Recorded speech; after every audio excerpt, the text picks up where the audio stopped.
Anna, thank you very much for sending me your work. Well done for doing that. You were a ball of fire sending these things through quite quickly. So let's have a look at it. I noticed this time as well, one of the things you've done, you sent some comments back. Again, these are fantastic because it means we can have some sort of dialogue. So as I go through the work today, I'll be able to comment on what you've actually written here.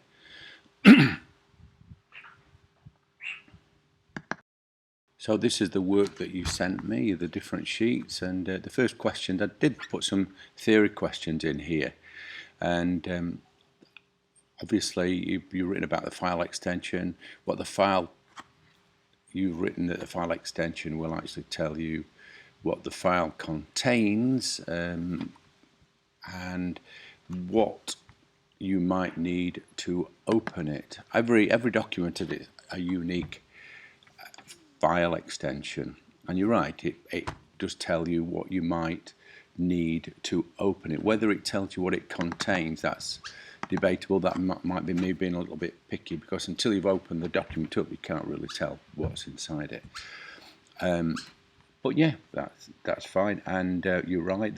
The extension for a Word document is commonplace now is docx. It was doc, but it's now docx because most people are using a later, most up-to-date version of Word, spot on, and the file extension for a text document is text. Now, one of the reasons I've asked you about these things is later on we will be pulling in documents of different types.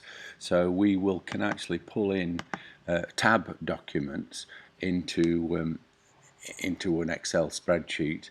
It doesn't have to necessarily have the XLS file extension on it to actually pull it in, but we'll do that later on. So spot on for these answers, that's great. Sheet 2, you noticed this idea of being able to pull down. I guess you saw these number patterns developing, and one of the things that you probably will have noticed, that I don't know if you picked this up, but these are actually prime numbers, and all these number patterns A through E that are in columns A through E have worked spot on. But I put this one in because it's not obvious, not perhaps obvious to you that they are prime numbers, and when you try to pull this down, you will have probably found, open in read only, edit document, let's click on edit. Right.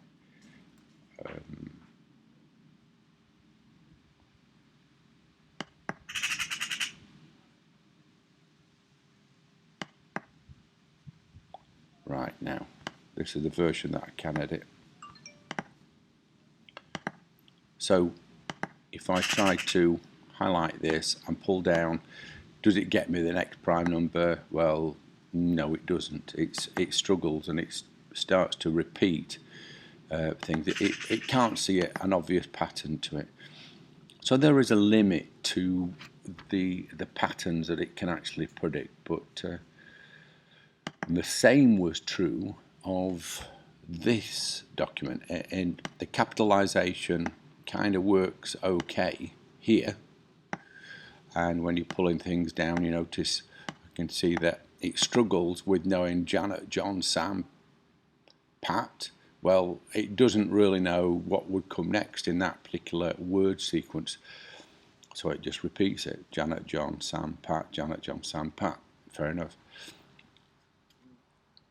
I was trying to show you that there are limits really in terms of how clever the spreadsheet is at predicting what comes next. And even though we've capitalized the first three letters, mun, chew, wed, when we try to copy that down, the spreadsheet can't handle that. If I'd done it in all capitals all the way through,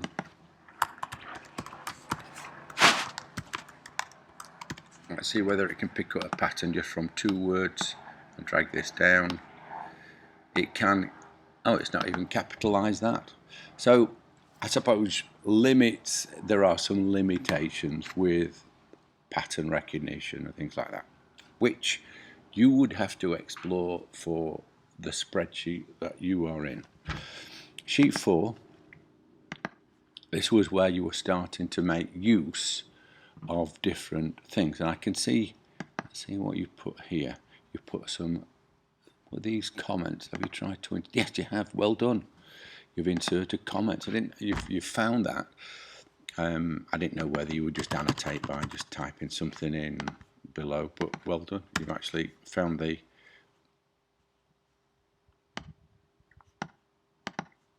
comment box. So I'll have a look what you've written here. So 10, 0. Now let's see what was the question I asked you. I forgot what the question was that I asked on this particular case. So let me refer back to that. So the question was to set up the following spreadsheet or copy and paste last week's spreadsheet onto a new tab in the one you've already opened today. Looks like you've done that already. Zoom in a bit.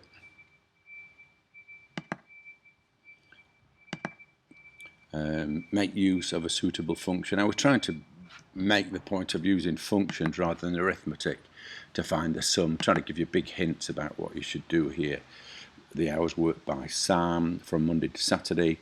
Copy the formula from cell H4 into H5 with copy and paste, then use autocopy to enter the next formula into H6, use cell range B7 to G7, etc.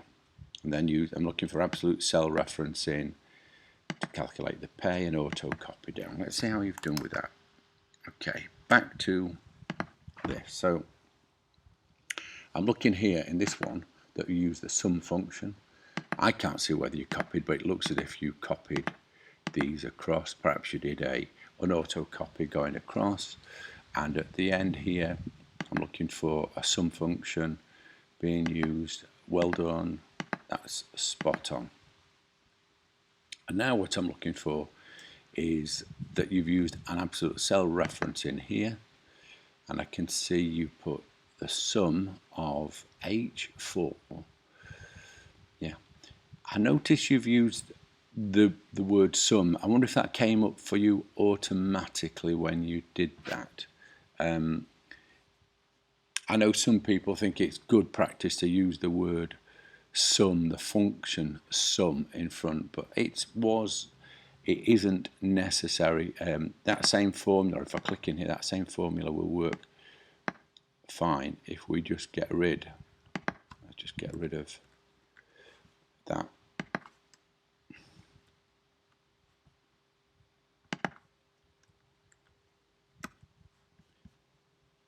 And it's asking me to check that, so yeah. That same formula, so you don't need the sum function in there. And I'll just copy that down.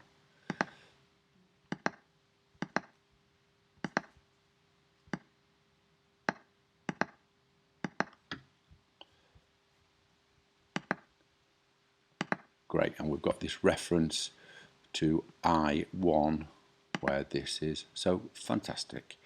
And you changed it to a number. This idea of that I was trying to get over of so that you can work the arithmetic out in your head. You see there are 30 hours worked, and we can go 10 times 30 is 300. We can see quite easily 10 times 20, 200. We can check whether our spreadsheet is doing what it's supposed to. Now you put in some comments for me, so let's have a look what you've written here. This one says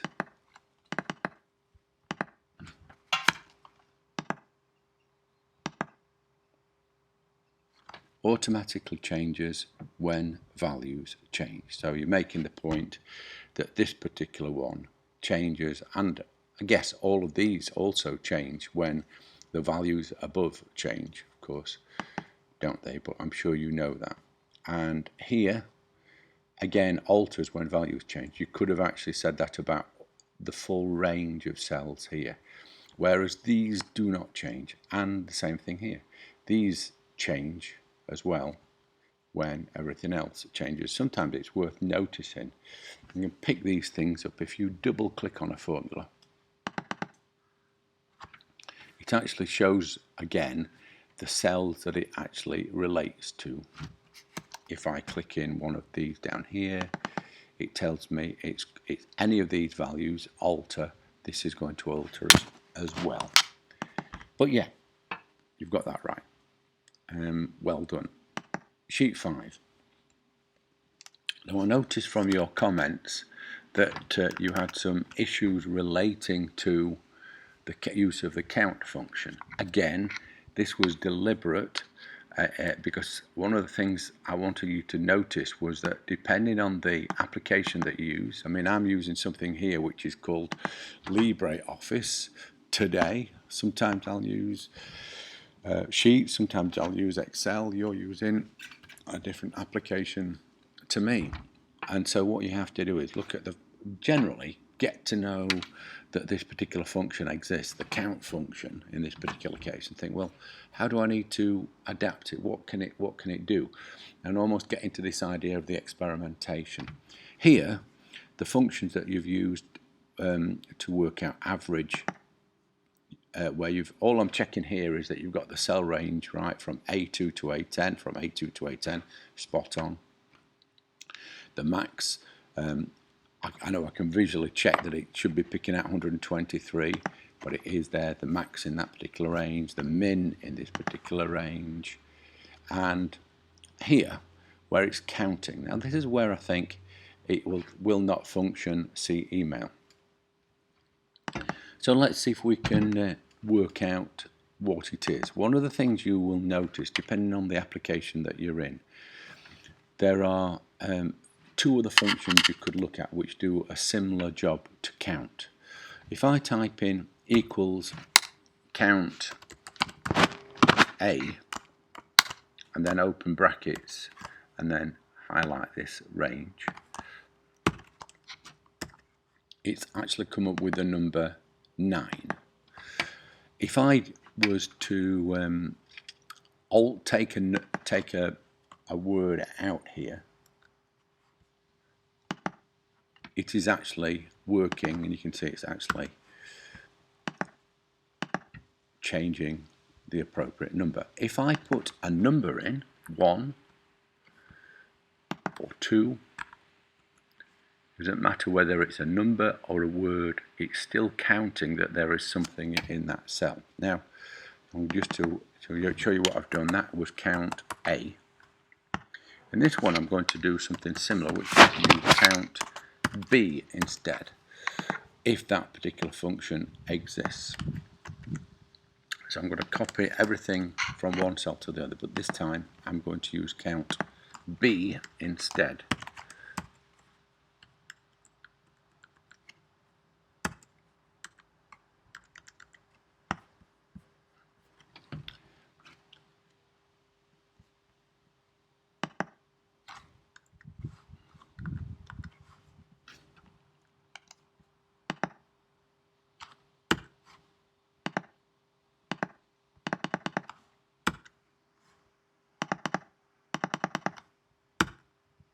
So let's type in equals count B. Now it's trying to, on this particular function, I know that count B can actually count numbers. It's actually trying to get me to do what's known as count blank. So I want it to do a count B function. Let's see if it will do it in this particular spreadsheet. And it's saying name. So that particular function within this application doesn't exist. But if I was to use the count blank function, it's saying 0 because there are no blank cells. Let's take max out, and it's now counted that there's 1 blank there. And let's take the 2 out and the 1 out, and it's now said there are now 3 blanks. So that particular function, count blank. So in your application, have a go at using count A, count B, and just count on its own, just to experiment with them. One of them, let's say I'm going to go on this particular application and just type in, just use straightforward count. To finish this off, I'm going to copy that here, and I'm going to type in equals count, open brackets, and then highlight this. It's saying no. Let's put a number in instead. And you notice now on this particular column now, it's actually counting the number of numbers that there are. If I replace Susan with a number, replace Sarah with a number, you'll notice it's counting the number of numbers that there are. So count, we used it in 3 different ways there. So within your spreadsheet application, just have a go at what we've done there. Okay, right.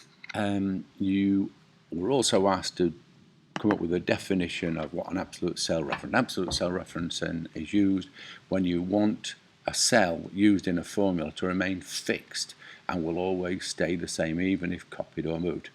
Brilliant. Now, practical everyday examples of that were, let's imagine you're doing a spreadsheet and you wanted to add VAT automatically to something. You could actually put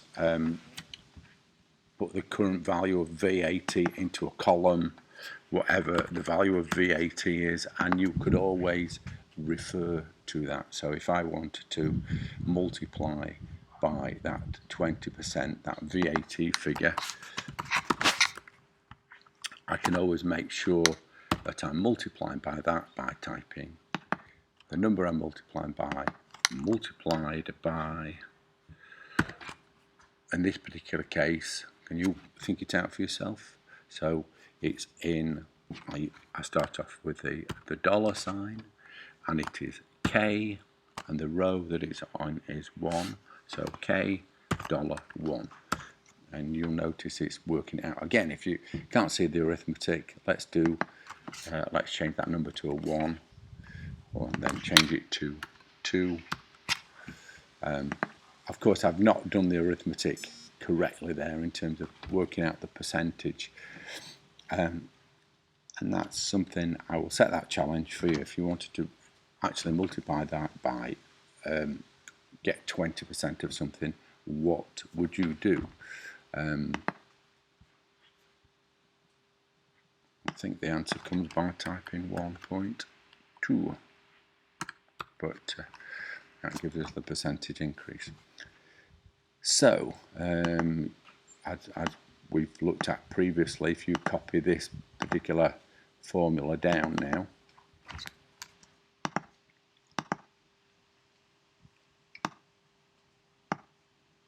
it struggles to find the percentage increase on Philip, Graham, Sam and Craig, but on the other numbers it's increased the V8, increased by the number by 20%.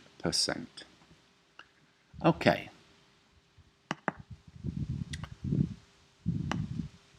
Let's look at what it is that we're actually going to be doing today. So here is the new stuff that we're going to be tackling today. What I tend to do with work is kind of circle back. So I think that learning is a kind of you see it as a kind of a helix, so that we learn something, we kind of go back, and then we move on, we progress, we move on and on until we've learned as much as we possibly can. So I'm looking at the ECEDL syllabus, and I think it's worthwhile going back and always having a look at where we've got to and which of these things we are familiar with. So here, successful candidates will be able to work with spreadsheets and save them in different file formats. So at the moment when you've been saving your spreadsheet, it's saved by default as XLSX or XLS, depending on which version of the spreadsheet you've used. The X tends to be, again, the most up-to-date version, XLSX file extension.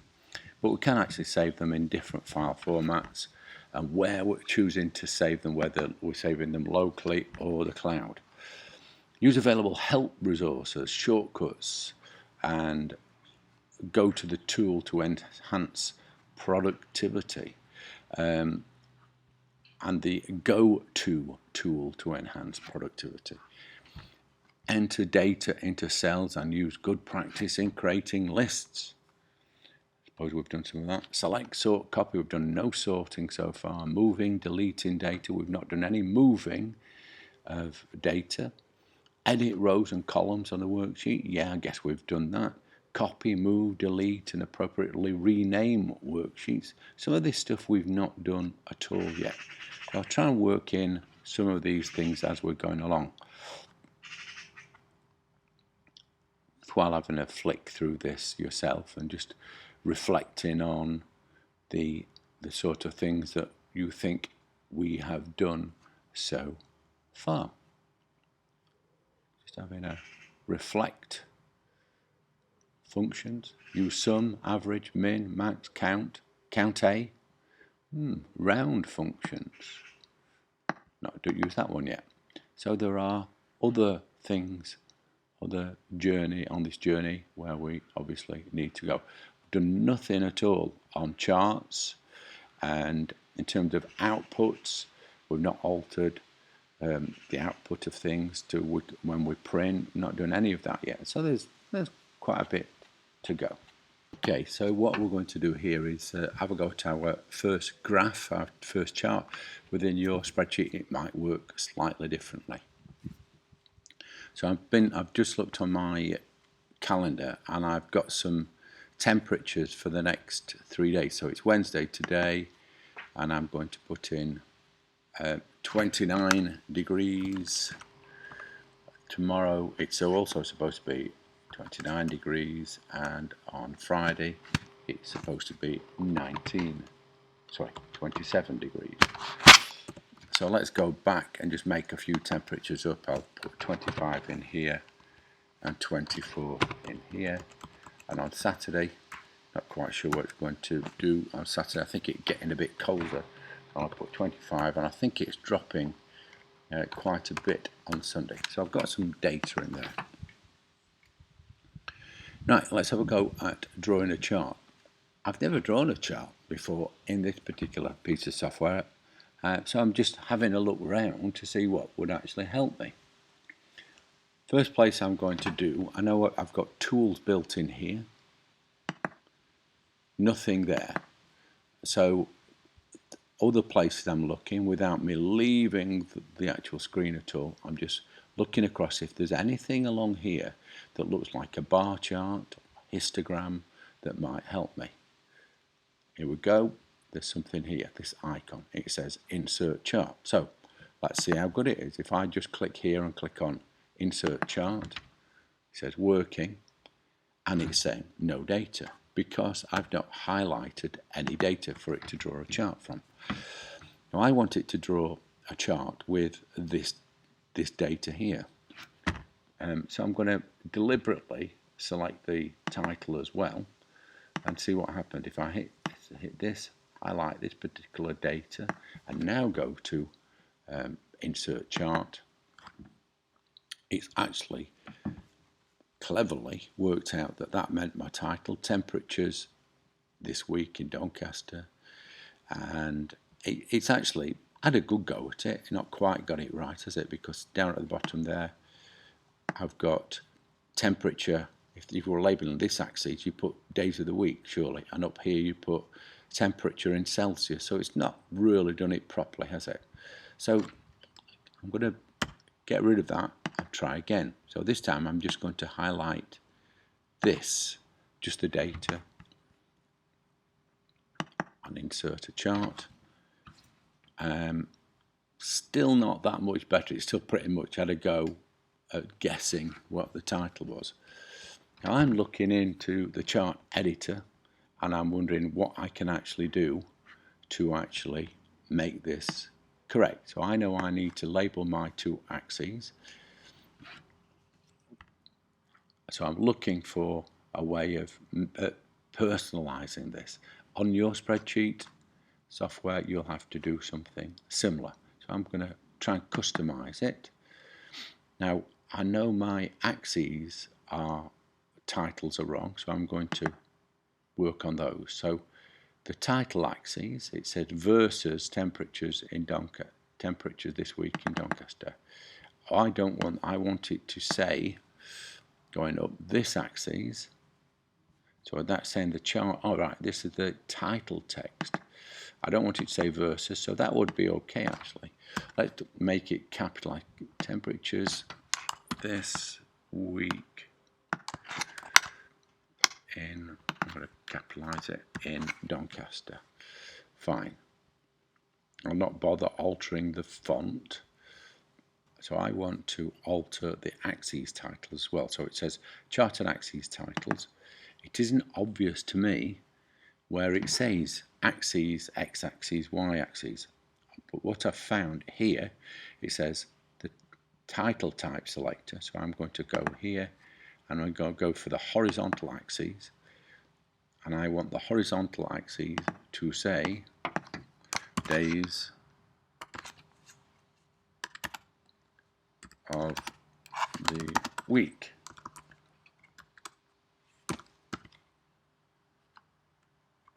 And then on the vertical axis, I want it to say temperature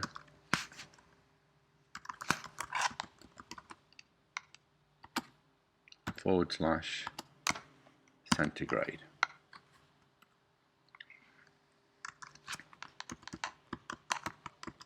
And you can see it's actually writing in real time. Okay, so that's is a particular start. I suppose the obvious thing is, I mean, we've ended up with a line. By default, we've got a line graph here. I wonder if I can alter the type of graph that I've got. What I could really do with is like a bar chart if I could.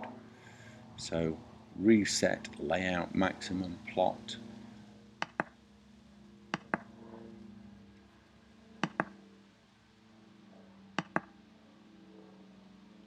Right, back on setup, it says line chart, so I can pick the type of graph that I want. I would like a straightforward bar chart if I can. So let's go for something like this one. I'm not quite sure the difference between these two, so just by experimenting, there we are. I think I can alter it's one of the things that's upset me now. It's gone and altered my names on my titles and things like that. So I've got to go back and customize. I think that's a bit of a flaw with this particular program. If I go to the chart and axes, the title,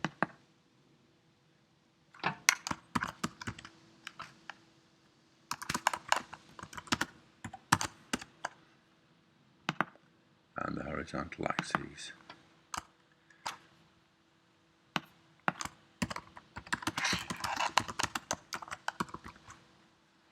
And then go for the chart title. There we go. And I think I can alter its alignment. It looks a bit strange with it being over there. So one of the things I'm going to suggest you do is have a go at something like this, where you set a graph up and just have a little bit of a play. See if you can alter the colour of each of the bars and things like that. But try to keep it simple. Try to do something which is where you can actually see the graph on the being formed from this. A thing to show you as well is how you can alter the temperatures here, and it should be in real time as it is doing here. If you've done it right, it should be altering what you've written. I'm going to alter to a value that's above 25. Let's do 45. And that's quite clever how straight away in real time it's actually plotted the graph there. Okay.